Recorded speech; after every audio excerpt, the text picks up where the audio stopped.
Assalamualaikum warahmatullahi wabarakatuh. Teman-teman yang kami hormati dan dimuliakan Allah, jumpa lagi ya. Kita akan membahas materi tentang seputar pernikahan.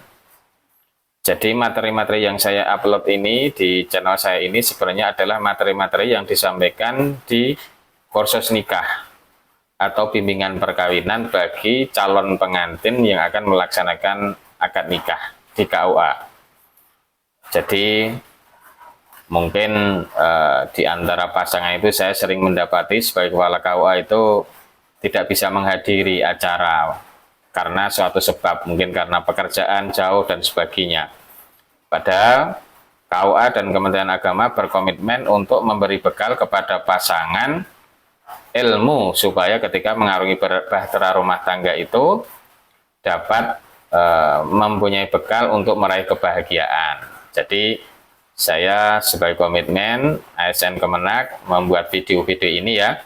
Semoga nanti bisa diakses bagi calon pengantin yang mungkin tidak bisa hadir di acara kursus nikah, sehingga menjadi bekal untuk mengarungi bahtera rumah tangga. Di video yang lalu, saya mengupload ada 3 hal yang harus ada dalam pernikahan. Jadi 3 hal ini penting sekali, walaupun mungkin saya katakan punya uang banyak, kalau tidak punya 3 hal ini, ya keluarganya kemungkinan besar tidak bisa bahagia. Mari kita bahas satu persatu. Yang pertama yang harus ada dalam hubungan perkawinan itu adalah komitmen. Ini adalah fondasi awal. Apa komitmen itu? Ini saya baca ya, berdasarkan Kamus Besar Bahasa Indonesia. Komitmen itu artinya perjanjian atau keterikatan untuk melakukan sesuatu. Komitmen juga bisa diartikan sebagai tanggung jawab. Komitmen dapat diterapkan dalam berbagai hal, seperti hubungan asmara, pendidikan, organisasi, pekerjaan, perjanjian. Komitmen merupakan wujud kesungguhan dalam perjanjian. Komitmen yang kuat dapat melibatkan dedikasi, konsistensi, dan ketekunan untuk mencapai tujuan atau mempertahankan suatu hubungan. Lawan kata dari komitmen adalah ketidakpedulian, ketidaktanggungjawaban, ketidaksetiaan, dan ketidakseriusan. Jadi dalam apapun kalau kita ingin sukses, dalam apapun kalau kita ingin kesetiaan dalam suatu hubungan, ya harus punya komitmen. Karena komitmen itu artinya ya dedikasi, konsistensi, dan ketekunan untuk setia terhadap hubungan itu. Dalam hal ini ya hubungan perkawinan. Bisa saja dasar hubungan komitmen itu adalah hubungan keduniawian, seperti rasa cinta. Ya cinta bisa saja komitmennya dari awal. Kalau anak sekarang kan ya seperti itu, aku cinta kamu, aku sayang kamu. Tapi seiring berjalannya waktu, apakah benar bahwa komitmen yang didasarkan pada rasa cinta itu bisa dipertahankan, konsistensi, dedikasi, kesetiaan, dan ketekunan sepanjang mengarungi bahtera rumah tangga itu? Kadang cinta didasarkan pada mungkin paras, cantik, ganteng. Apakah cantik, ganteng itu akan selamanya? Apakah nanti kalau sudah tua, sudah mulai sakit-sakitan, keriput, sudah mulai di berjalannya waktu, apakah bisa dipertahankan? Mungkin dasarnya karena pintar, berpendidikan. Apakah juga bisa abadi? Misalnya terkena penyakit yang mempengaruhi pikiran, sehingga amnesia atau apa, sehingga kepintarannya berkurang. Apakah tetap berdedikasi terhadap pasangan? Misalnya karena komitmennya cinta karena pasangannya kaya, punya harta banyak. Apakah harta itu bisa selamanya? Apakah tidak akan ada kemungkinan untuk jatuh miskin? Jadi kalau komitmen itu dasarnya dunia, ya siap-siap. Pasti akan suatu masalah bisa diuji. Kehabisan bensin untuk menjalankan cinta dari komitmen tersebut. Makanya komitmen yang terkuat sesuai dengan perintah Allah dasarnya adalah agama. Karena kalau bukan dengan agama, apalagi pedoman yang paling kuat yang bisa kita jadikan dasar untuk hidup bahagia di dunia dan akhirat ini. Nah, komitmen berdasarkan agama itu bagaimana penjelasannya, bagaimana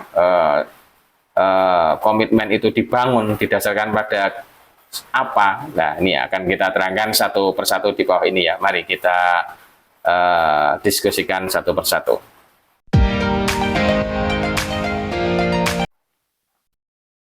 Komitmen yang paling kuat adalah komitmen yang didasarkan oleh agama. Dan seperti itulah kita hidup di dunia ini. Apalagi dasarnya kalau bukan agama supaya selamat dunia dan akhirat.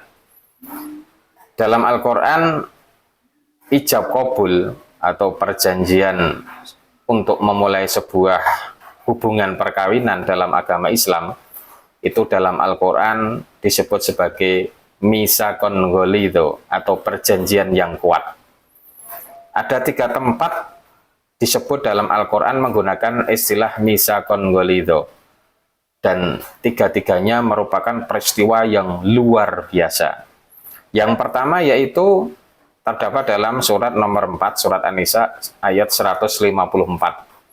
Di situ misakon ghalidho itu digambarkan sebagai perjanjian Allah ketika memberikan perjanjian kepada Nabi Musa di Bukit Tur Sina, menurunkan wahyu 9 testamen kepada Nabi Musa, yang itu merupakan ajaran agama di Nabi Musa yang diberikan kepada Nabi Musa. Nabi Musa adalah nabi yang termasuk luar biasa. Ini perjanjian di Bukit Tur Sina antara Allah dan Nabi Musa untuk mengemban wahyu dari Allah itu disebut sebagai misakon ghalidho, perjanjian yang kuat.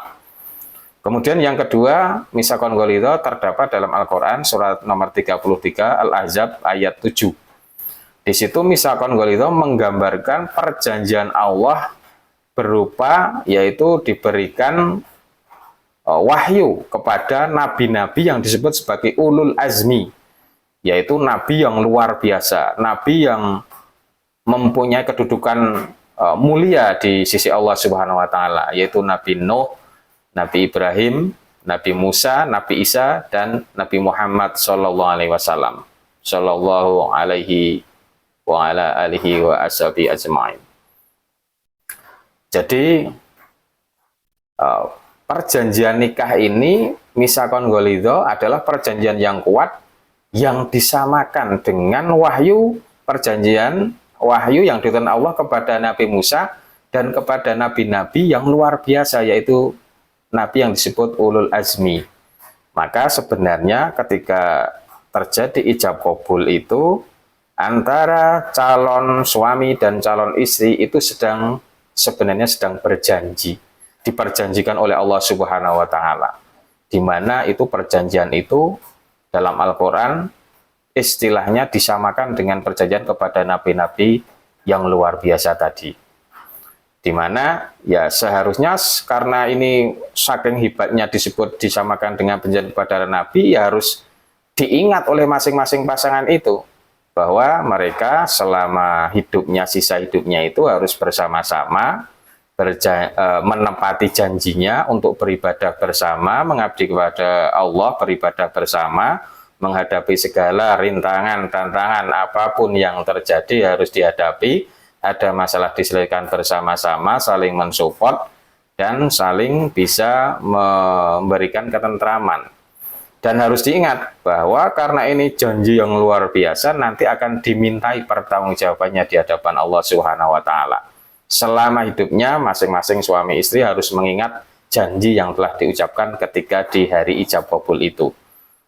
Dia harus mengingat sepanjang hidup, karena jika dia melaksanakan janjinya untuk bersama-sama saling memberikan kebahagiaan, beribadah bersama, tentu saja karena menepati janji, nanti di akhirat Allah akan memberikan pahala yang sebesar-besarnya karena sudah melaksanakan apa yang diperjanjikan Allah yang disebut sebagai misakon ghalidho itu, perjanjian yang kuat itu.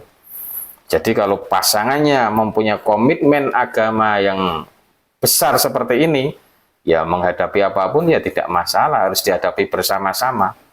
Seiring sewaktu sepanjang zaman tidak akan lapuk dimakan usia, tidak akan habis dimakan oleh waktu. Sehingga komitmen itu benar-benar sangat kuat sekali, sepanjang hidupnya peduli, bertanggung jawab, serius terhadap pasangan yang sudah berikrar untuk hidup bersama, beribadah seperti yang diperjanjikan di hari akad nikah itu.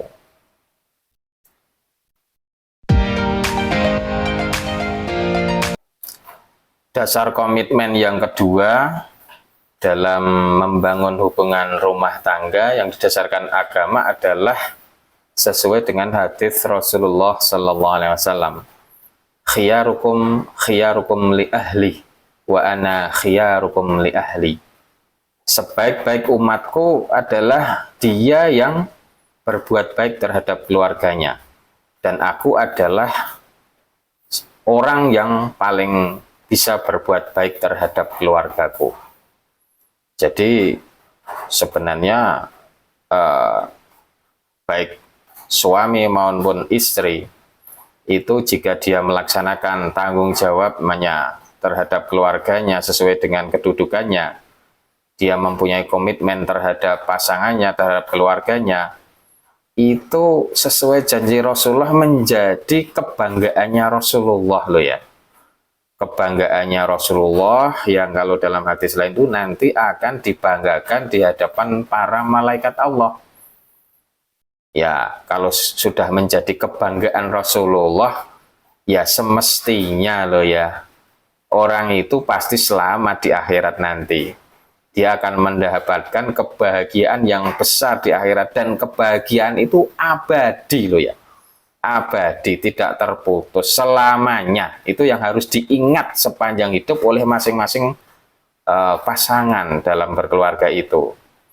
Bayangkan alangkah indahnya kita hidup ini berkomitmen terhadap keluarga, itu di dunia kita insya Allah juga akan mendapatkan kebahagiaan.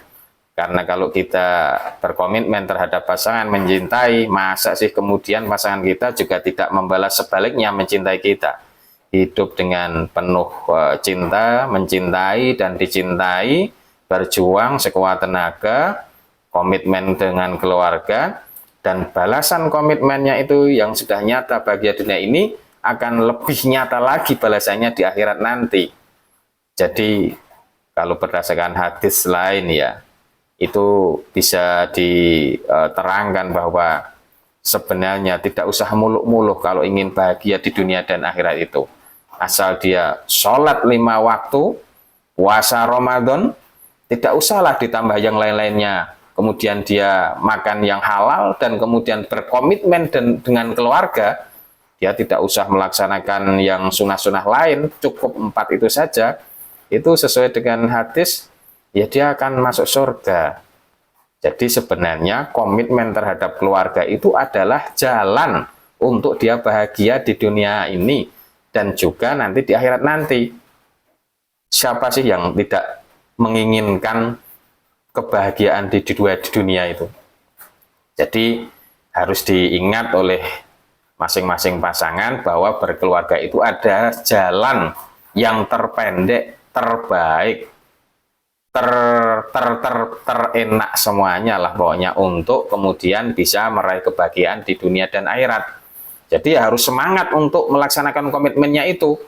Wong ini jalan terbaik, terpendek, tidak usah macam-macam, sudah jelas nanti bahagia di dunia dan akhirat. Ini saya kira kalau kemudian ini dijadikan komitmen, ya pasangan itu tidak perlu untuk memikirkan hal-hal yang menyeleweng. Misalnya mau berselingkuh, misalnya mau melakukan tindakan yang tidak baik. Karena komitmennya adalah dunia dan akhirat.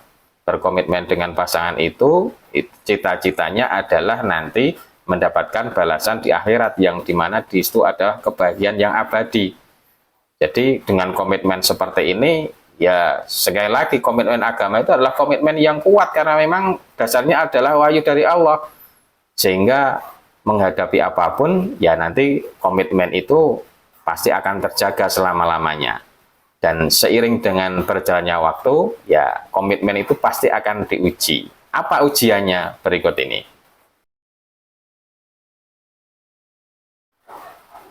Berkeluarga itu ya pasti tidak akan bisa terhindar sama sekali dari masalah. Karena ya sewajarnya selama kita masih hidup di dunia ini, ya pasti akan dipenuhi oleh masalah.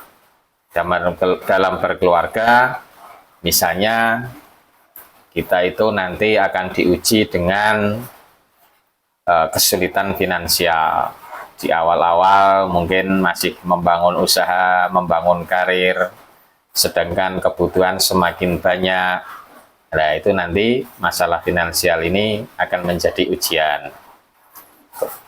Kemudian yang kedua, mungkin juga ada masalah-masalah yang sepele, seperti keinginan yang berbeda. Ya namanya dua kepala, dua jenis kelamin yang berbeda, pasti juga mempunyai keinginan dan angan-angan yang berbeda dari hal-hal kecil, misalnya masalah makanan, masalah perbedaan selera, membuat rumah, membeli kendaraan, mungkin mau piknik kemana, pasti akan terjadi perbedaan. Nah, disinilah pandi-pandinya akan bisa menyelesaikan masalah. Nanti bisa dibahas di tema yang lain. Mungkin juga masalah yang lebih besar, misalnya karena tuntutan situasi dipisahkan oleh jauhnya pekerjaan, sehingga waktu bersama itu menjadi berkurang. Di sini istilahnya terjadi LDR-an, long distance relationship. Jadi hubungan jarak jauh, kadang yang satu kerja di luar kota, seminggu sekali datang. Ya, ini kalau komitmennya nggak tinggi, ya nanti bisa bahaya, tergoda. Di tempat kerja yang baru misalnya ada teman lain jenis yang lebih perhatian. Dikala kita susah, jauh dari istri, suami, ada yang memberi perhatian. Nah, ini juga ujian komitmen. Terus belum lagi nanti, ya ini masalah ada yang pelakor datang, itu juga ujian komitmen. Terus kemudian juga mungkin nanti ada yang salah satu pasangan diberikan ujian sakit yang agak parah. Ini juga nanti ujian komitmen. Jadi sepanjang hidup itu komitmen kita yang di awal kita artikan sebagai rasa tanggung jawab kita, keseriusan kita, kesetiaan kita, kepedulian kita terhadap pasangan, yang itu komitmen itu semua itu dituntut sepanjang hidup, itu akan diuji oleh waktu. Apakah benar bahwa komitmen kita nikah itu perjanjian yang diperjanjikan oleh Allah, itu bisa kita laksanakan dengan sebaik-baiknya? Apakah benar komitmen kita bahwa nikah itu adalah jalan untuk kita selamat di dunia dan akhirat, itu bisa dilaksanakan dengan sebaik-baiknya? Maka ketika ujian datang, komitmen itu nanti dipertanyakan kuat lemahnya. Jadi ya ketika ujian itu datang, ya kita harus ingat bahwa kita komitmennya apa dari awal. Kalau kita komitmennya kuat, ya insya Allah kita bisa menghadapi ujian-ujian yang datang itu. Tentu saja ya juga bukannya ujian itu dibiarkan begitu saja tanpa kita hadapi dengan solusi. Pasti ya solusinya kita ikhtiarkan. Kesulitan ekonomi, ya kita berusaha semaksimal mungkin untuk bekerja keras, mencari uang, mencari sumber-sumber baru. Jika sakit ya diobati. Jika ada orang yang menjadi pelakor, ya kita harus sadar kita sudah punya pasangan. Jika ada pasangan yang sakit, ya kita obati. Jika jauh, ya kita berusaha mendekat, dan sebagainya. Jadi selain kita berkomitmen dari awal, ya tentu saja kita harus memikirkan solusi dari masalah yang kita hadapi itu. Bisa dihadapi kalau bisa berdua, sendiri. Berdua, kalau misalnya tidak bisa, ya bisa memunculkan pihak ketiga sebagai penengah. Bisa sebagai mertua, keluarga, atau kalau misalnya dibutuhkan bisa datang ke KUA untuk konsultasi jika ada masalah keluarga yang bisa mempengaruhi komitmen berkeluarga. konsultasi di KUA itu gratis, disediakan oleh negara. KUA memberikan pelayanan untuk ya tidak harus menemukan solusi, tapi kalau sharing itu pasti nanti akan ada ditemukan jalan-jalan baru. KUA siap untuk menjadi pendengar yang baik. Setidaknya kalau ada masalah dicurhatkan itu pasti akan lebih lega. Jadi seperti itu ya. Berkomitmen itu, kalau bayangkan kalau dalam keluarga itu tidak ada komitmen, dia tidak peduli, tidak tanggung jawab, tidak setia, nah itu pasti dari awal keluarga itu sudah tidak mempunyai pondasi. Maka coba nanti nanti tanyakan kepada pasangan Anda atau calon pasangan Anda, apa komitmen dia berkeluarga itu, apa dasarnya, kira-kira kuat nggak komitmen itu. Kalau nggak kuat, ya harus berpikir ulang, atau mungkin bisa diperbaiki, menciptakan komitmen baru, menumbuhkan komitmen baru yang disasarkan pada agama yang sudah kita sambungkan di awal. Jadi demikian ya, jangan sampai kita berkeluarga itu dari awal kita sudah lupa untuk mengikatkan komitmen apa yang mau kita lakukan. Kalau dari awal sudah tidak ada komitmen, ya ini keluarganya tidak ada arahnya. Jadi ini harus diperhatikan. Awal dari sebuah hubungan adalah komitmen dari masing-masing pasangan itu. Terima kasih, semoga bermanfaat. Wassalamualaikum warahmatullahi wabarakatuh.